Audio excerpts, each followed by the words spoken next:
Welcome, everybody, to another Wednesday ranking show. This time we're taking on the mighty Van Halen. This is a show that we've been talking about doing for a while, and I'm pretty excited about it. To answer some of the questions, we are doing the entire catalog. So we're doing all 12 albums, ranking them from 12 to our favorites. And to help me in that endeavor, we have Pete Pardo and Martin Popoff. How you guys doing? Doing all right. Looking forward to this. Yeah, me too. I'm pumped about this show. It should be very, very cool. Let me just quickly say hello to a few of the people that have joined us because we've got already a few people in here, which is very cool. Trucker Kev, how are you? Mitch Heyman, nice to see you. We have Tim Thomas, how's it going? Quentin is with us. Lars Guitars, welcome everybody. Jonathan B, how you doing? Gary Joyce, nice to see you. Cool. Jonathan. Oh no, that was Jonathan B. Okay, I got Jonathan B. All right, cool, cool. Yeah, yeah, there's only the 12 records, so not too bad going through them all. It was interesting going through them all. There's some of these that I haven't listened to in 10, 15 years. So it's nice to revisit. Some of them were what you thought they were. Some of them were not quite what you thought they were. But we'll get into all that. But I usually start, guys. You know how I do this. How did you get introduced to the band? What got you interested in Van Halen? So we'll start with Pete and then Martin. Yeah, I mean, obviously, I knew who Van Halen was pretty early on, but I was kind of a late comer to their music. A lot of people when I was growing up and teenager getting into heavier music, it's like you had, at least where I was from in New York, you had the camp who was into like Aerosmith and Van Halen, and then you had the folks who were into like Sabbath and Zeppelin and other stuff. And so I kind of didn't listen to Van Halen much. I mean, I heard their music all over the place, obviously, but I didn't really start buying their records until after David left the band, ironically enough. Oh wow, that is late. Yeah. Well, I mean, I was familiar with all of them. I had heard all of them, but I didn't start buying any of them until after that.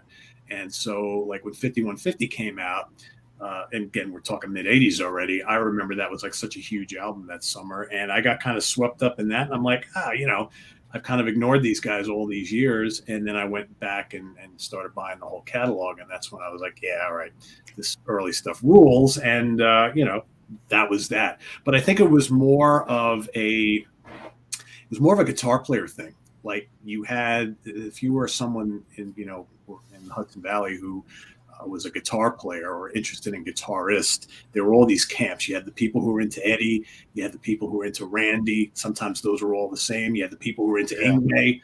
I was one of those guys. So I was an Yngwie Blackmore guy, and there was always like this competition between the kids who liked the this type of thing and the ones who just like the the neoclassical shredding type of thing. So that's the way I went early on, and then finally I kind of discovered Van Halen and became like everybody else, I guess. But I resisted for a couple of years. I resisted for a few, and it was the same with Aerosmith for me as well. I really didn't listen to either band much very early on until after. In the case of Aerosmith, way after all their classic albums were already done and they were, breaking up and getting back together, so on and so forth. So, yeah, but I'm glad I did. And, I really enjoy the catalog to this day. So Cool. Interesting. Martin, what about yourself? Well, at 15 years old in 1978, for some reason, me and my buddies knew this record was coming. I mean, we either saw an ad or something. This might be the first time that we knew a record was coming or was anticipating a new record by a band that was a baby band with no records yet. So when it came in, we bought it right away. I still remember to this day getting it over to Forrest Hoop's place, playing it on the big Yamaha, CR 3020. Anyways, the 3020. Bose 901s, a nice, beautiful Yamaha teak turntable, and loving it, but also feeling a little bit of, more on that later. We'll go into the album later. But I remember our main impression was that this was the first American band that was doing some metal that was as high concept and tricky and complicated and intellectual as Scorpions, and Judas Priest. So it's the first band because there were some real scorchers on that first album, right? Mm-hmm. So yeah, I remember feeling that it was that this was like America's new Led Zeppelin. It was that good, but they were frustrating at the same time by putting in things that we didn't want on an album. So it wasn't the absolute greatest album of all time, but it was like, wow, this is probably the greatest American metal of all time right now in 1978. Cool. Yeah, I'm a little bit late, not quite as late as Pete. But for me it was like around the time of Women and Children First. And and I was already at that point trying to learn to play guitar, and I'm listening to this guy, and it's like, okay, there's no way in hell I'm ever gonna hit that. So I'm like, let me just keep playing, let me play my Ace Frehley licks and my blues licks and try to play them, decently. And that's where I am still today. Because that's just I never got into the finger tapping thing. I was always more of the sort of the classic, the blues based guys, of the 70s. But man, this guy, yeah, it's just on fire, and I love their attitude, right? They were like, take no prisoners, right from, my first exposure to them. And yeah, just a crazy, crazy good, entertaining band. Really, really cool. Really, really cool. All right, so there's 12 records. Now, we last one when we talked about doing this, we were talking about, so we don't go around 12 times, we were talking about doing 2 at a time. So everybody, you guys are good with that? Sure. Yep. Okay, so we'll start with Pete. So let's see your number 12 and your number 11. Cool. My number 12, no surprise, is BH3. In fact, it's the only one I don't even own because I never liked it. Fire in the Hole is a pretty good tune. The rest of it is unmemorable, kind of boring. I really never liked the fact that they kind of, whether he did it on his own or they wanted him to, Gary Sharon just kind of sounds like a Sammy wannabe. And he's such a great singer that I think his vocal performance on this album is like pretty disappointing. And it just sounds to me like a band going through the motions and trying to make another run with it. And to me, it's just not a very good album. I don't hear a lot of great riffs on it. Was it great to hear Van Halen back again after a bit of a break? Sure, but it's just not a good album at all. And I never liked it enough to buy it. I've heard it many times and I'm just like, ugh. So that's my number 12. My number 11 is OU812. You know what's really amazing about this album? This album sold a shit ton of copies, and there were so many singles on this album. But that's kind of what I don't like about it. It's all singles and really radio friendly, MTV ready. It's just like every time I go through the, Cabo Wabo, Feels So Good. I mean, Mine All Mine, Finish What You Started. All I kind of see and hear when it's love is all these crappy videos. And just like, I remember like all these songs were all over the place that summer. And I'm like, I never really liked much of any of them. There's a couple good tunes on here, right? But for the most part, to me, this is just oversaturated, over commercial Van Halen.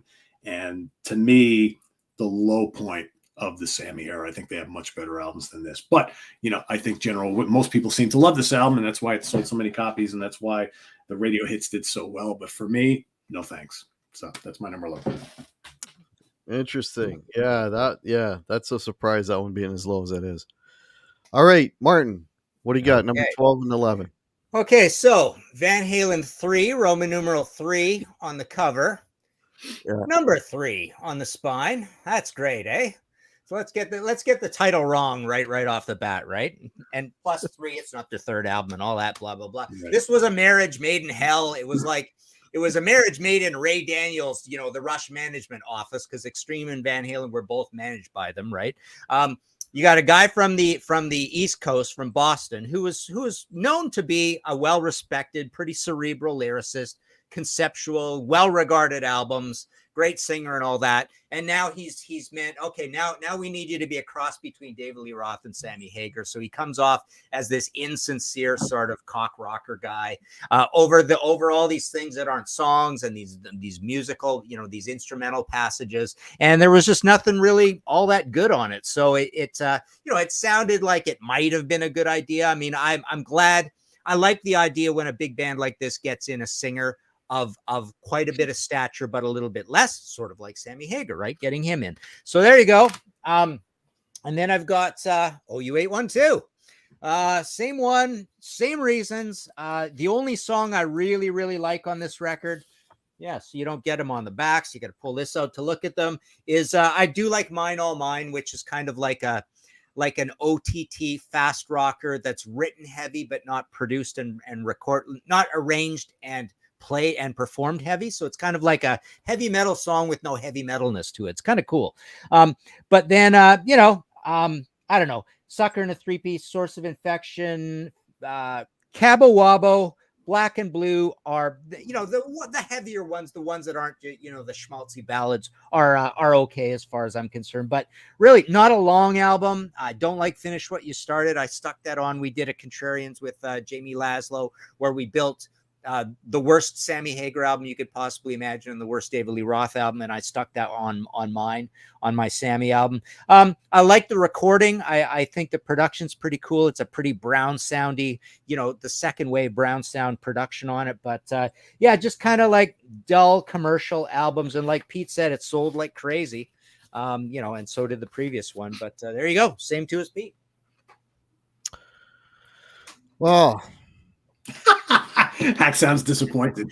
No, I'm actually, no brainer, but yeah, that's my number 12. How about that album cover, huh? Woo! Yeah, Classic. Beauty. Yeah, same kind of reasons you guys were saying, and I don't blame Gary Cherone for this record. I mean, he was put between a rock and a hard place, and he had to try and come up with something to sing over. The thing is, it's like when you listen to the record, it's like he's trying to shoehorn lyrics in between all these riffs. There's no real songs there. It's just, here's a riff and try to sing something over top of it, right? The only positive I'll say about it is, speaking of the riffs and the playing, like Eddie's doing some pretty cool stuff on this record. There's some really nice, experimental, original ideas, and that's sort of, if you want to, silver lining, that's kind of it. I would have loved this to have just been an Eddie solo record, and he does a lead vocal on it, and he does a really good job of it. Right? Yeah, he's not bad on that. I'm just looking over my notes here, but yeah, basically it's pretty much a mess. The songs aren't good, the songs aren't memorable.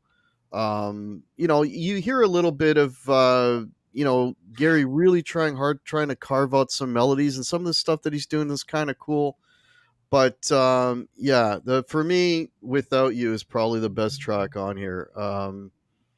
But yeah, that's, they did way much better stuff later on, obviously, and yeah, I would have really dug if Eddie. I don't know why Eddie never did just a straight rock instrumental record, because it would have been crushing. It would have been crushing, and more on that later, because there's something later we'll talk about regarding that. And my number 11, and this is going to be pretty contrarian, but this is sort of the same, for the same reasons you don't like OU812. I'm not a big fan of this. Right. I mean, that's just like when it, like we were talking before we came on, I said, I haven't listened to these records in 15 years. Then when I went back and listened to them, some of them that I thought were great were not so great. This one was like, what the hell, man?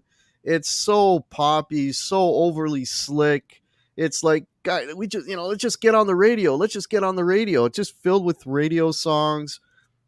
The heaviness is gone. Like his guitar tone is just lost any recognizable balls whatsoever. It's just all thin and just there's nothing, no really great up tempo rockers. There's no rawness to it. Why Can't This Be Love? Best of Both Worlds. Those are decent. 5150 is the coolest thing on here. But yeah, it's just just way too poppy, and just it's a neutered version of Van Halen, and that's not why I. That's not what appealed to me. This band. This band for me was all about the rawness and the heavy guitar and the cool playing and licks and all that. And this record is just way too slick. And I mean, it did sell a shit ton, but yeah, it's not good. Not good for me. So that's my number 11. Alrighty. What do we got for number 10 and 9, Pete? All right, number 10 is going to be Balance, which I remember not liking this much at all when it first came out, but in revisiting it, it's not terrible, I don't think, but it's kind of long and it's really inconsistent for me. Some good songs on here. Seventh Seal is great. I love Amsterdam. Aftershock is a good tune. Some of the stuff, Don't Tell Me What Love Can Do. Can't Stop Loving You. I don't know. Some of it's bland. Some of it's good. I don't mind the production too much. It's got half of it I dig. It's got some bite. The other half I'm just kind of ambivalent to. So not awful, not overly good, but somewhere kind of like a mediocre, halfway decent Van Halen album. So that's number 10. And I know this is not going to be popular with some people, and that's okay, but I have never really liked Diver Down all that much. To me, this is like way too many covers, way too many quick, brief little songs. And even though Hang 'em High is great, even though Little Guitars completely rules, and I like the Full Bug a lot, Cathedral is great, obviously. The rest of it, I just never gave a shit about. It's way too many covers. It sounds to me like they went into the studio for an afternoon and just cranked out a bunch of shit. It's like, okay, there's our album. Here you go. But I know people love this album. To me, compared to what came before it, just doesn't cut the mustard for me. It sounds like they just kind of phoned it in here, and just instead of writing songs, they just said, we'll just do a bunch of covers and some quick little tunes, and then we'll have 3 or 4 really good songs, and that's it. So Diver Down, number 9. Interesting. All right. What do you got for 10 and 9, Martin? Okay, 10, I've got 5150. For some reason, I'm a masochist, and I have 3 copies of it.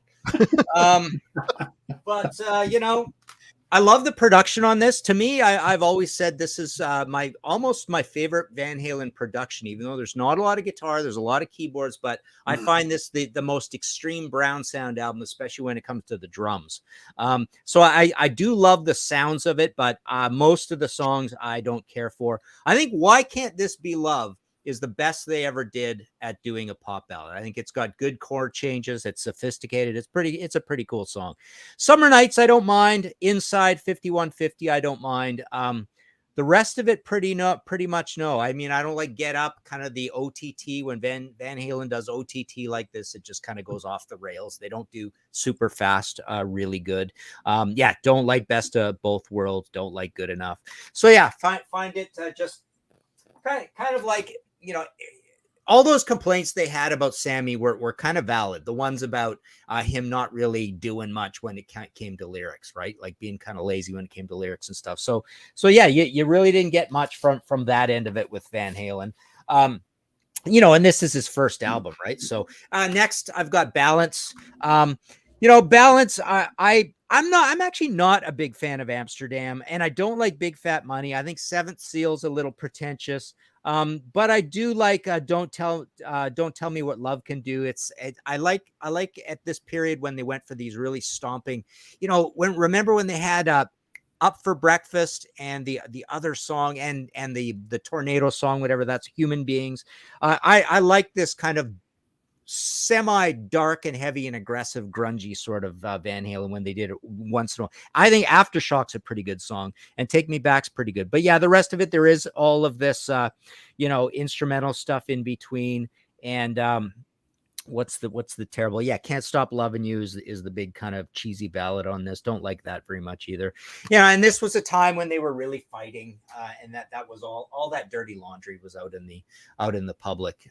They were not getting along, and just not a great record.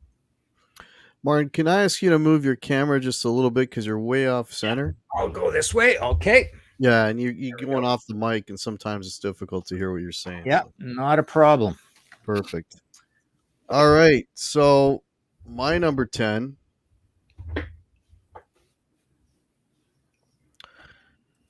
Different Kind of Truth. They got back together with Dave and they tried to reignite the old magic, so to speak. You know, they were digging up old songs that reworked them. I'll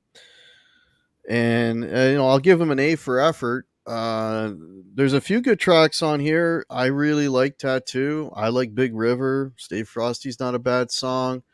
But I'm sorry, man. David Lee Roth, it's painful.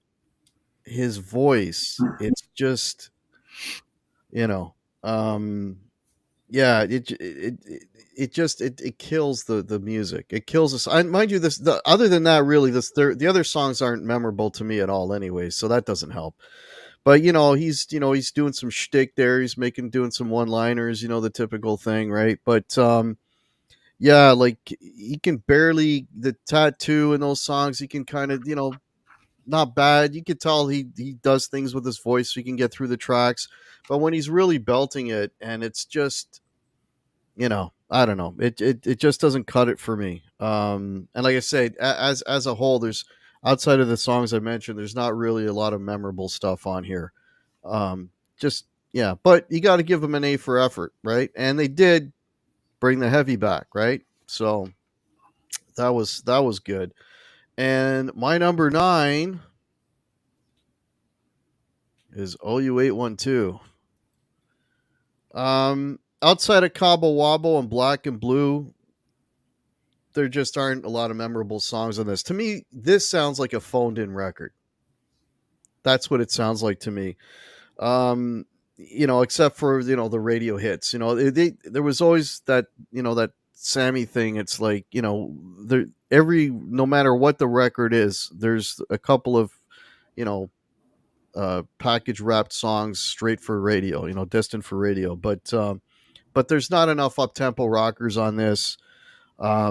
Again, not a lot of memorable songs other than the ones that I mentioned, and yeah, not a good record. Not a good record at all for me. And it should have been. I mean, this was in the middle of the Sammy period. They should have put out something great, but OU812 does not cut it for me. So that's my what's that, number 9.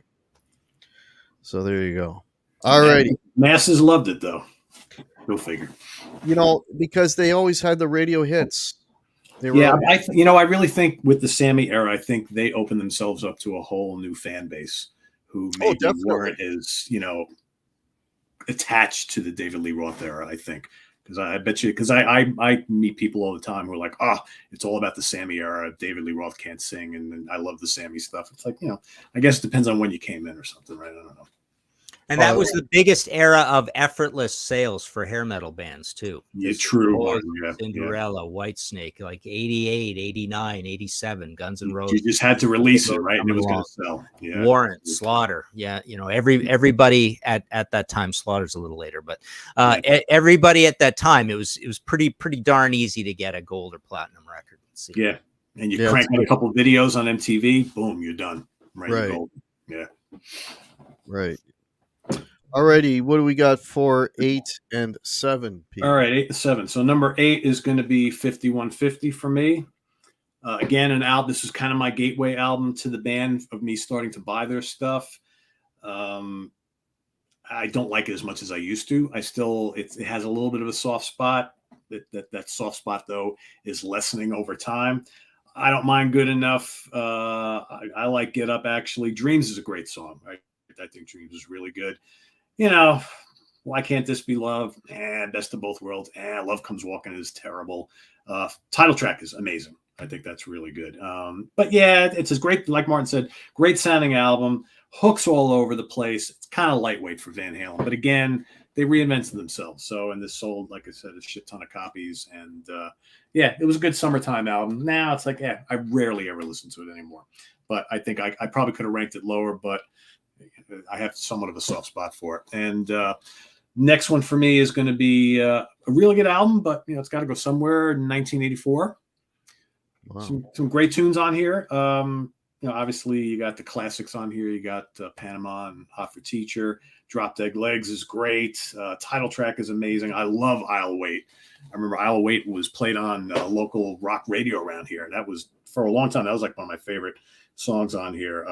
House of Pain, Girl Gone Bad. I never need to hear Jump Again, ever. But, and Top Jimmy, it's a strong album.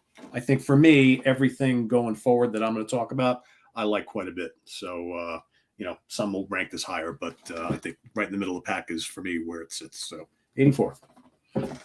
Cool. All right, Martin. Okay, so number 8 for me is For Unlawful Carnal Knowledge. This is my favorite of the Sammy albums. It's pretty sad that I got all the Sammys in a clump like this at the bottom, but so this is the first album that I consider their try harder album. It's like we have to try harder, so it's longer. It's more ambitious. It's really heavy.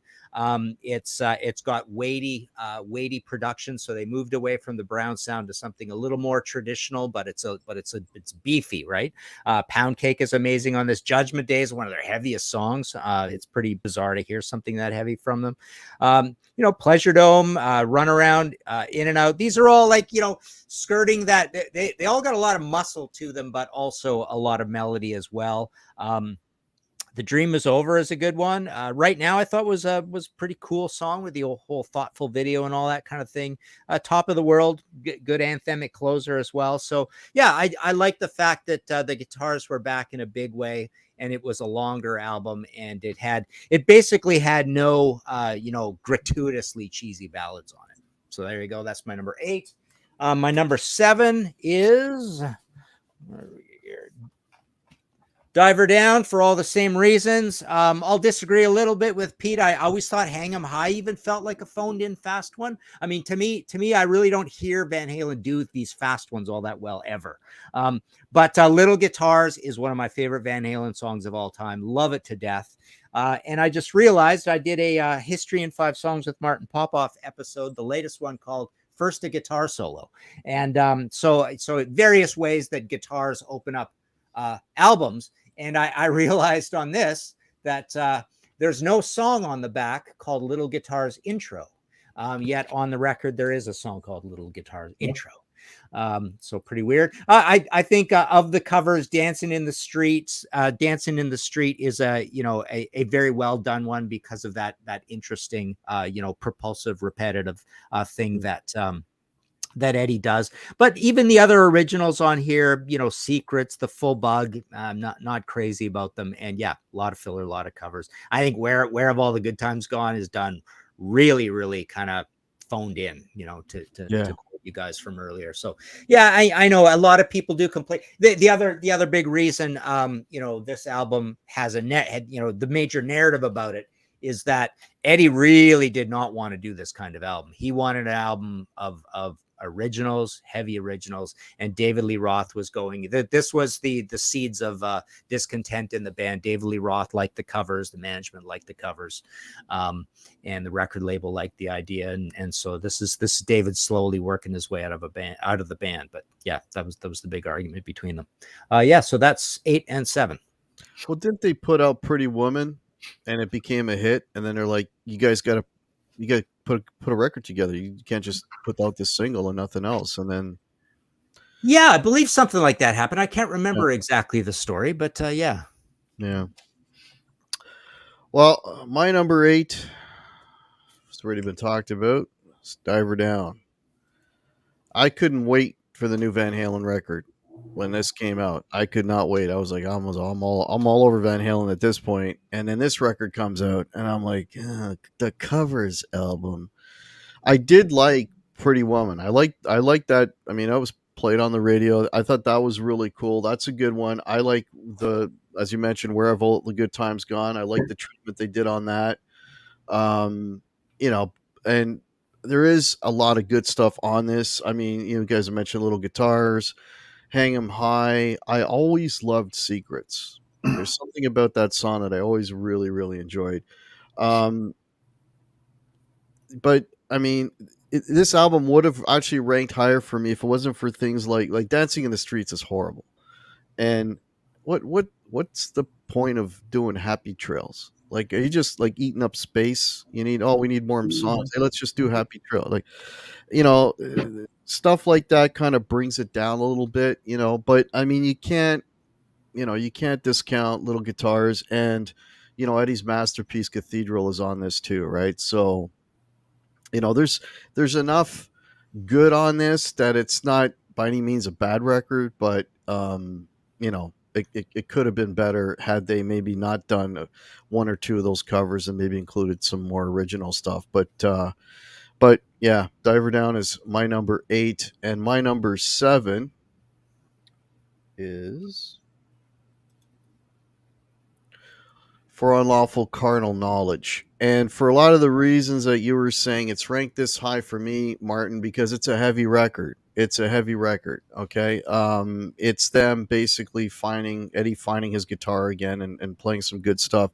Really good straight up rockers, Pound Cake, Judgment Day, In and Out, Man on a Mission. I always dug that tune. This record, I would say this record upwards, everything is great. For me anyway. I think all the records above this are good. The one thing that the one track this record has that I absolutely hate, and I always hated this song. I don't know why, but from the first time I heard, I Cannot Stand Right Now. That song for me is like nails on a chalkboard. It's like, I cannot stand that song. 316 is a beautiful track on here. I'm just looking over my notes. Yeah, this is less pop, more rock, and a fantastic album. And is that hang on, let me just have a quick look here. Is that the last? No, there's one more. There's one more. I was gonna say it's my favorite Sammy, but there's one more ahead of it. But yeah, good record, because again they brought the rock back. So yeah, that's my what number would that was number 7? So, That was number 7. Okay, cool. Alrighty. So 6 and 5. Number 6 is For Unlawful Carnal Knowledge. Easily my favorite Sammy album with Van Halen. For a lot of the reasons you guys already said. Some great songs on here. I love Judgment Day. Love Pound Cake. Love Pleasure Dome. Man on a Mission. Love the production. Sammy sounds great. Eddie's kicking ass on here. I don't know. I always enjoyed this one by far over the others. It's just it was Van Halen back to being Van Halen again, which I really appreciated. And number 5 is A Different Kind of Truth. Wow. I got to tell you though, I hate Tattoo. I think Tattoo is one of the worst songs they've ever done. I remember when this was coming out and they pre-released that as the single, I was like, are you kidding me? This is the single? This is awful. And then, the album came out. I was like, all right, against common wisdom, after that bad single, I'm like, should I buy this? And I did. And it's the first song on the album. And then the rest of it, to me, is a total kick-ass Eddie album. And I agree with you, Hack. I think, David is what he is at this point. But you cannot deny the fuselage of killer Eddie riffs and solos on this album. I mean, he is like unleashed here for the first time in a long time. And there's man, Chinatown is so good. Bullethead is cranking Out of Space. Stay Frosty. I just love it. And granted, it's a modern production. People always complain it's too loud and all that kind of stuff. Yeah, whatever. But this is like the Eddie album we were waiting for a long, long time. And David Lee Roth couldn't even ruin this one for me. So it ranks pretty high. So there you go. Different Kind of Truth. Nice. Cool. All right, so Hack's eloquent deconstruction of A Different Kind of Truth made me on the fly put it one lower than it was. So I've switched my 6 and 5 in honor of Hack's wisdom. So I've got Different Kind of Truth down to number 6. Wow. You reminded me that the vocals are not that great, and David Lee Roth is just a little too cute with his wordplay on it. Right, it's a little distracting. He's a little bit too playing up to this caricature of David Lee Roth on it. But I love the idea that I mean, who would have thought of all the bands that were going to come out with their purest, rawest, heaviest rockin' album. That concept that all the fans asked for from all the bands. Who would have thought that it would have been Van Halen who would have done that? It was a complete surprise, and it's so heavy. It actually probably is the heaviest Van Halen album out of all of them. If you break down everything that we've talked about here, For Unlawful Carnal Knowledge, any of the early ones, there's a lot of not very heavy stuff on a lot of them, right? This is pretty heavy most of the way through, and especially, you reminded me of Bullethead, and of course Chinatown is great. Their Chinatown has a space between Chinatown, and Thin Lizzy's doesn't. The whole idea was that this was bringing back a whole lot of their old songs, dusting them off, putting new lyrics on them. And I think only occasionally, only in a few spots, She's the Woman and I think Beats Working were the ones I recall as being kind of like, you could tell they were songs a little bit from the 70s, right? That were, not great enough to go on Van Halen 1 or 2 or whatever. But long album, and just really heavy right the way through. I was very surprised. And I even grew to like that album cover, although I'll never like that title. Every one of us Van Halen fans, no matter how long we've been a fan and how much we're into music, everybody stops and goes, a different, is it called? A different kind of, everybody stumbles over that title, right? It's just such a stupid, title that's hard to say, and it's awkward, and it's a bunch of boring words strung together, and what does it mean and all that, right? But kind of a cool album cover as well. Remember that the whole story was the Commodores used that train too on an old Commodores album. So that's my number 6 now, and my number 5 is Van Halen 2. And, here I am, I feel like all these albums are unassailable, and I'm complaining about them, and I'm supposed to be a fan. I did 2 Van Halen books. We got the visual biography and then the Unchained Van Halen user manual. I love my Van Halen, and I loved this album when it came out. But I'm finding I have a lot to complain about across a lot of these records. And when I broke it down, looking at these tracks, of course, you got to look really close, and they're not in the right order. Or actually, maybe no, they aren't in the right order. That's right. Hang on, what's the easiest way to look at these tracks? So, on when we did that Contrarian show, I put You're No Good on mine. The Linda Ronstadt, Clint Ballard Jr. cover. What a crazy way to open the record, right? Just this kind of like don't. Slow song that's actually a cover, and it kind of like slinks into view, but Dance the Night Away was a great mellow one. Somebody Get Me a Doctor is amazing. Bottoms Up's pretty good. Out of Love Again are pretty good. Light Up the Sky is incredible. DOA is great. Women in Love I don't like at all. Beautiful Girls okay. So it's pretty darn good, I guess, when you think of it. But all these short albums, and there's always like 3 to 4, 3.5, 2.5 to 4 songs that are not absolutely amazing on it. DOA actually isn't as good as I always thought it was as a kid, right? I mean, it's a headbanger song, but I don't think Light Up the Sky is amazing. I think Light Up the Sky is one of the greatest tunes of all time. So there you go. That's 5 and 6 switched for Hack. All right. So my number 6 is my favorite Sammy record, and that's Balance. I dig Balance. It just, and I mean, the difference between Balance for me and For Unlawful Carnal Knowledge is very, they could actually very easily been flipped. But I mean, Seventh Seal, like what an opener.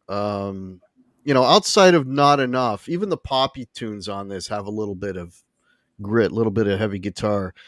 Can't Stop Loving You, Don't Tell Me What Love Can Do. There's still a little bit of heavy guitar in there.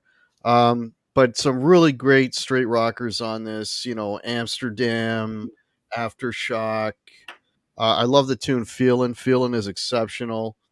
But the hidden prize on this record, and this goes back to what I was saying earlier about Eddie should do a guitar instrumental record. I'm not sure I'm going to pronounce this right. Is it Balusitherium? Is that right? I don't know. Could be. Anyways, that is a crazy good instrumental, man, and it's just showcases that he's playing. I wish he did like more, like he does instrumental bits and pieces here and there, but that's like a full length song. And I would have loved to hear an album of that, you know. And man, you know, just like, you know, be like listening to any of these guys, a Satch album or a Vi record. I mean, this guy could, you know, he's as good, if not a better player than most of those guys, and he would have done a fantastic guitar instrumental record, and I don't know why he never did, but yeah, of the Sammys, this is definitely my favorite. Just I always love Balance a lot, and my number 5, and this is probably going to rank higher for you guys. Well, I know it will. Is Fair Warning. Okay. Now this has got some home of some really classic, you know, best of Van Halen songs, Mean Street, Unchained. I always liked Hear About Later. I love the guitar on that, the clean chorusy guitar on that. It's very cool. So this is Love's Not a Bad Tune, but it's that experimental stuff, you know, Push Comes to Shove, Sunday Afternoon in the Park. I'm not a fan of that stuff. That kind of brings it down for me. But what's great on this record is really, really, really great, right? But you know, it is ranked number 5. It's just the other records have more of what I like, I guess. But this is like I said, anything from my number 7 up is a good record. But something had to be number 5, and for me, it's Fair Warning. So yeah, I wish there'd just been a couple more rockers on this, and it would have shut up the rankings for me. But yeah, that's a second Van Halen album I ever bought was Fair Warning. Alrighty. We got 4 and 3. Pete, what do you got? So you ever like go out and order a sandwich and you're thinking, wow, you know, the bread's kind of not too fresh, maybe a little too crunchy. They left it in the oven a little too long, but the stuff in the middle, all the meat and the cheese and the veggies is outstanding. That's Van Halen 2 for me. Yeah. Exactly what Martin said. You're no good. Dance the night away. Somebody get me a doctor. Bottoms up. Out of love again. Light up the sky. Spanish flying DOA. Terrific. Stacks up against anything they ever did. Women in Love. Beautiful girls. But the middle, the meat in the middle, is so good that you gotta love Van Halen too. I know Butch Jones, if he's watching, he's gonna hate me now because this is his favorite Van Halen album of all time, and I think his favorite album of all time. And I get it because there's some songs on here that are mercurial, but you know, the openers and the closers, not great, but still an excellent album. Number 4, and number 3 is Women and Children First, which man has some great stuff on here. And this for me was I listened to this a ton in college. You know, especially the back end of my last couple of years in school, man. And The Cradle Will Rock is so good. Everybody wants them. So good. Fools, man. Lost Control. Take Your Whiskey at Home. We used to always drink at happy hour at the bar in college, man. It's just so many fun songs. And this is a really good album packed with a lot of variety. You get the heavy rockers. You get the kind of sing-along stuff. You get the kind of somewhat jokey tunes, but they rule anyway. A little bit of everything for everybody on here. I love the production. His guitar sound is amazing on here. And it's just a lot of balls here and swagger, and I dig it a lot. Women and Children First, number 3. Nice. All right. Nice. Okay, so my number 4, I went with Fair Warning. And, you know, this one actually, when I did the Unchained book, I did a lot of different polls and stuff for it. And this actually kind of comes in usually 1 or 2 as people's favorite Van Halen albums. And I think why it does is both Mean Street and Unchained usually come in as the top 2 Van Halen songs of all time that people love. People just love those 2 songs, right? And so do I. And I think that's the strongest part of this record. But also like Sinner's Swing. I think that's given this good, solid, heavy, sober production. and the meticulousness that they put this album. That this is a big sort of like a studio-ish album. I think that's a better version of them playing something pretty fast than is something like Hang 'em High, right? And I love One Foot Out the Door. That's such a cool, heavy song. It's a fast, heavy metal song, but it's a synth riff kind of thing, right? It's not exactly it's a different sort of arrangement. And then I think Dirty Movies, in quote marks, is actually a pretty good underrated heavy rocker on this. And then Hear About It Later. Not a big fan. Push Comes to Shove, no. So This Is Love, no. So again, we're at least 3 Van Halen songs on a short album that I'm not that crazy about. So here I am, Mr. Complainer, right? Women and Children First is my number. So that was 4. This is my number 3. And for all the reasons Pete said, that was great. I think And the Cradle Will Rock is one of their most innovative, well put together, well arranged, just an excellent song. Heavy, but it's got some things about it that aren't exactly heavy. Kind of cool. Romeo Delight, I always considered this one very similar to One Foot Out the Door. It's just a really great Van Halen rocker. Then all these really brutish caveman songs, like Everybody Wants Some, 2 exclamation marks, right? You're never supposed to do 2. It's either supposed to be 1 or 3, right? Take Your Whiskey Home is a great heavy bluesy song at the same time, but kind of smart. Loss of Control's weird. Tora Tora is weird. Both of those are just this is the real sort of the album that has the most Led Zeppelin and Who chaotic magic to it from Van Halen. This is where you really see the chemistry the most, even though a song like Fools and Everybody Wants Some are pretty underwritten. Like Everybody Wants Some is kind of like a Panama. There's not much to it, sort of thing. But most of the rest of the album is pretty cool. I'm not crazy about Could This Be Magic or In a Simple Mind rhyme, but a lot of great songs. And Eddie's, well, and Alex. I mean, the whole sound of this album is just crushingly heavy. Yeah. More on that later. Okay. All right. So my number 4 is also Van Halen 2. And you guys mentioned a couple of things. And what the hell do you open an album with a bad cover like You're No Good? Like, what is that about? I mean, talk about a non-starter. It's like, I got the new Van Halen album. You drop the needle and you're listening to that. You're like, is this the same band from, Van Halen 1? That just, it picks up, obviously picks up, and it gets really, really good after that. For me, album openers are always sort of a pet peeve of mine. Like, the album opener should be like, busting down the door, like, laying the foundation for what's coming. Not, you don't start it with a song that has really nothing to do with anything that comes after it. That should have been the last song, not the first one. But like it gets, there's killer rockers on there. Somebody Get Me a Doctor. Absolutely. Always love that song. Light Up the Sky is killer.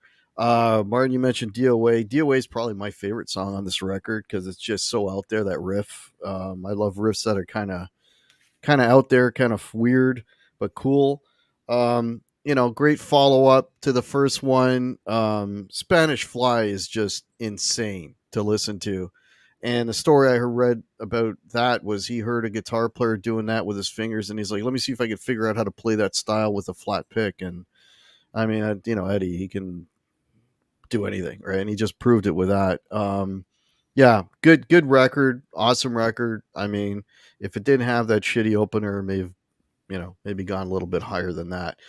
And this one you guys ranked a lot lower than me, but I really like 1984.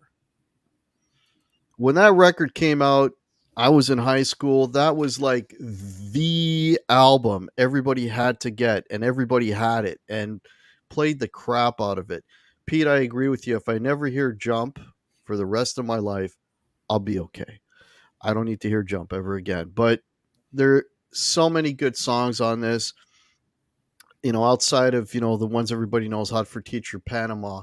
For me, the greatness of this record are the deep cuts, the ones that never got played.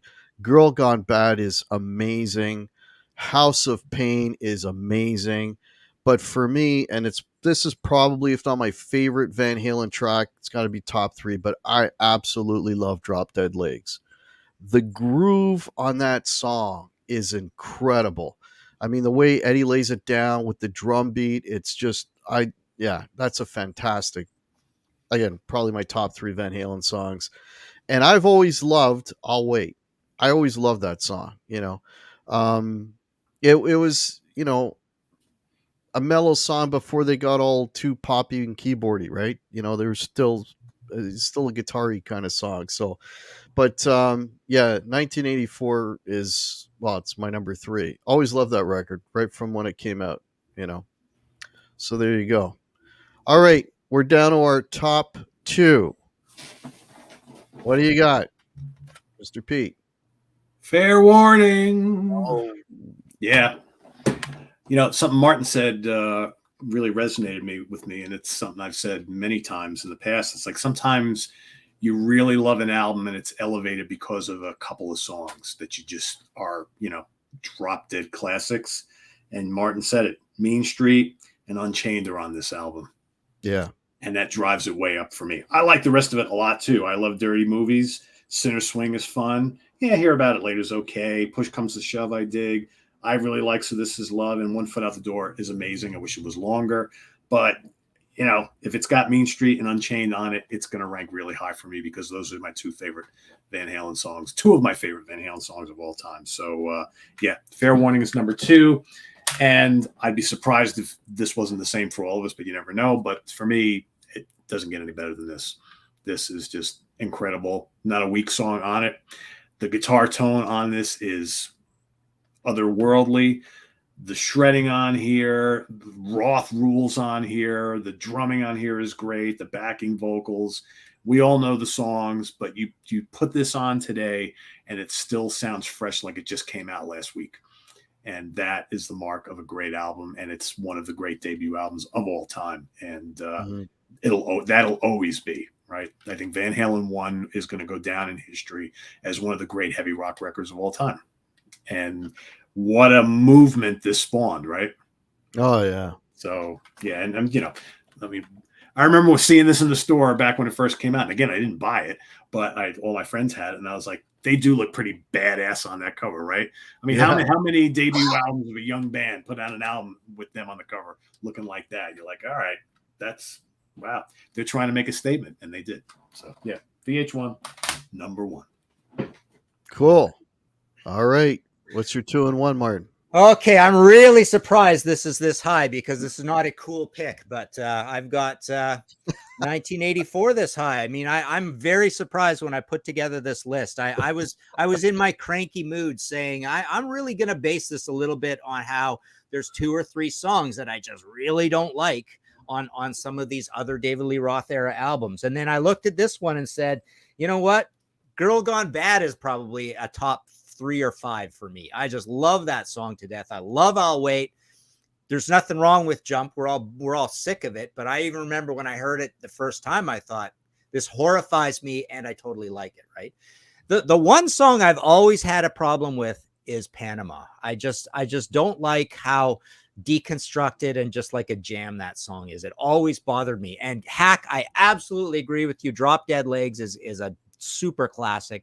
I like Top Jimmy. I like House of Pain a lot. Good heavy song. It always bothered me a little bit when I would hear those stories about that being one of their really old songs redone. And then I could hear that in my head. I can hear a little bit of too much heavy metal to it. It's a little bit like Thin Lizzy, Thunder and Lightning, the song, right? Or Thin Lizzy, Angel of Death, where they say there's too much heavy metal in these 2 songs, right? And that kind of bothered me about House of Pain. Hot for Teachers, totally entertaining as well. And I like Top Jimmy as well. So on the percentages, if I'm going with that this time, that's why it got so high. And this is the best version of the Brown sound that they got with David Lee Roth. I think the other albums are all a little more conservative or different in other ways. They're certainly not conservative. Only the first one is. But I think there's just a gorgeous, crazy Alex Van Halen drum sound across this whole album. And then I went with the debut for number 1. I've often had, I know my own list when I've done this. I think I've said things like Fair Warning and women and children first. And I don't think I've ever said 1984, but pretty bizarre having it that high. But the reason this is there, for me, the same reason is the old Mean Street Unchained, concept. For me, when you've got running with, not running with the devil, I'm the one, Atomic Punk, On Fire, and what is the other one? They put them all out of order like this. Maybe it's just those. Ain't Talking About Love. I didn't mention that. So it's got 4 songs. This incidentally came out February 10th, 78, same day as Stained Class. Stained Class might be the only record that's better than this from around that time. So I love the fact that it's got these absolute incredible modern technical heavy metal scorchers on it. And then really, I tend to always put down Feel Your Love Tonight and Little Dreamer. I'm not fans of those songs. And Ice Cream Man, not fan of that. And then slightly not a fan of the cover, but the cover, the Kinks cover, You Really Got Me, but it's so molten and it's so heavy, you can't hate it. And then, when I'm in my big complaining mood, I've never been a massive fan of Jamie's Crying or Running with the Devil. So that's a lot of this album I'm complaining about, which is crazy. And I'm rating it the number 1. But the fact of the matter is, even all those songs I'm complaining about are all pretty darn good. And the other ones are they're fighting it out with Mean Street and Unchained, no problem. So there you go. That's my number 1. Wow. So that is my number 2. Okay. And I mean, yeah, like you guys basically said it all. What can you say about this record? I mean, it's raw. It's got the rawness and the heaviness. And I mean, those killer tunes you mentioned, I'm the One, Atomic Punk, On Fire, right there, sold. I'm done.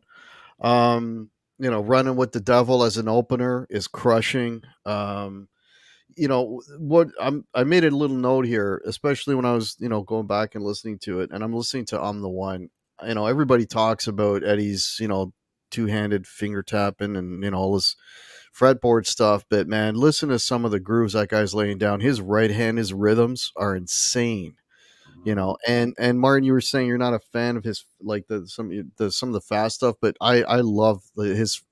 I think the guy's just got a wickedly cool groove on his fast playing, his fast rhythms, and everything he does. There's a little bit of swing in it. You know what I mean? There's always a little bit of swing in everything he does that kind of, makes it not so mechanical sounding, but more groove sounding, if you know what I mean. And and it's all over this. And the one thing I'm going to mention too, and and I don't know if you guys pick up on this, but I picked up on it, especially listening to the more of the earlier stuff. But Michael Anthony's bass can be heard so clearly in all these tracks. You know what I mean? You can hear every little hit. It's not like a lot of bands and the heavier bands of the day, the bass was sort of almost like part of the guitar. It was like another string of the guitar. It was kind of all muffled and kind of tucked underneath. But that's a testament to the production of some of the early records, because that bass is so distinctive and you hear every single note that's played, and which you have to. I mean, it's basically 3-piece, band, but his playing and him holding it down and some of the lines that he's playing. I mean, he's another one that, doesn't get enough recognition. I mean, everybody talks about his singing, but I think he's a damn good bass player and a perfect fit for Van Halen. So, but that is my number 2. My number 1 is the only one left. Man, do I love this record. Oh my God. It's the first Van Halen album I ever bought. And so, I'm when this came out, what would I have been? 13, maybe 4. I was a Kiss. Oh, Kiss is the greatest thing. Oh, Kiss is huge Kiss fan. And then I listen to these guys and just the swagger and the attitude, right from the first cut, and the Cradle Will Rock. You're like, oh my God, this is the coolest shit. Just the grooves, the playing, the meaty guitar sound on this record is phenomenal. Right from the first song, it's just dripping. It's not just the music in it, but it's dripping with attitude. All the songs on this, Take My Whiskey or is it Take My or Take Your Whiskey Home? I can't remember. But love in a simple rhyme, another fantastic tune. Everybody wants some. I mean, it just goes on and on. Romeo's Delight. I mean, there's so many good songs on this. Love. I mentioned Love in a Simple Rhyme. Starts off slow and then it picks up. Fools, gong gong gong gong gong gong gong. Just the heaviness. It just blew me away at 14 years old when I heard this. And I don't know if you have the album, you take out and then you got that poster of David Lee Roth all chained up there. I'm like, oh man, these guys are cooler than shit. It's like this just blew my mind, and it's got a soft spot in my heart. And this is a record that when I listen to it today, I feel like that 14-year-old kid all over again. I mean, this is the coolest band, heaviest rocking guitars. It's just everything you love about rock is in this record for me. Absolutely love this record. It's the wildest one, right? It's basically the most unchained Van Halen album. Yeah. I mean, and the riffs are like everybody wants some. I mean, that's just a couple of chords and a lot of whammy bar. But man, is it cool? Who was doing that back then? When this come out? 70.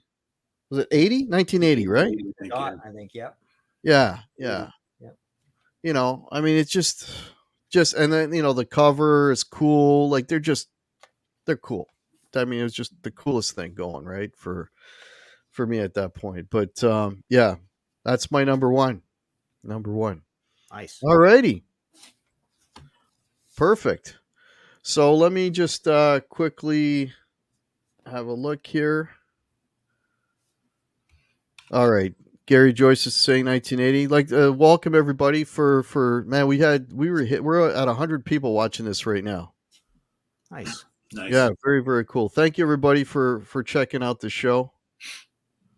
And so let's go around. So Pete, what do you got coming up on Sea of Tranquility? Jeez.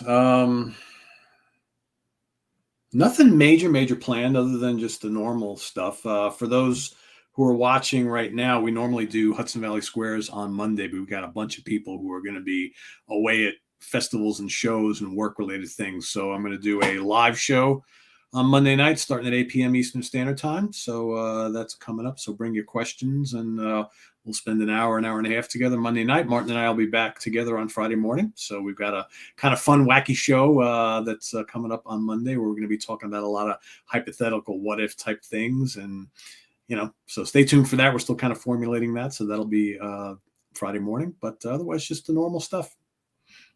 Cool. Martin, you were mentioning that you have a Contrarians Van Halen show coming up too. Want to talk about that?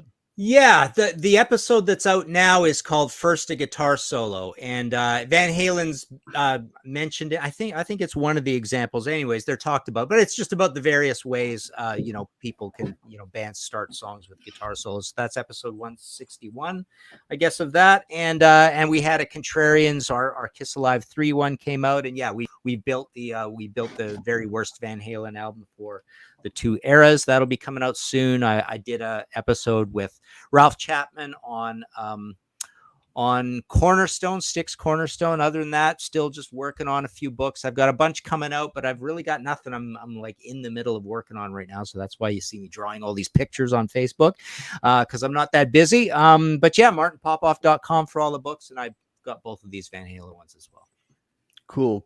While I got all these people in here, I just want to mention that my channel hit a milestone. I hit 500 million views, or 500,000. I wish 500 million. Half a million. I was going to say 500 million, man. Wow. Oh my god. I should franchise. No, 500,000. And I am trying to get up to 3,000 subscribers, and I'm about, I don't know, 50, 60 away. So if you're new to the channel, please consider subscribing and liking the channel. That'd be much appreciated. If you want to help support the channel, there's a whole whack of links below. There's swag, there's t-shirts, hats, hoodies, all that kind of thing. There's hats. There's a PayPal down there as well. It'd be much appreciated. If you don't follow me on Facebook or Instagram, I have the links below. My Facebook page all of a sudden is starting to grow leaps and bounds, getting close to 1,000 on that. So that's very cool. So yeah, I want to thank everybody for watching. I want to thank for all your support, helping me hit 500,000 views. That's very, very cool. Want to thank these gentlemen. And hang on a second, guys. And thank you for checking out the show. And we will be doing this again in a month.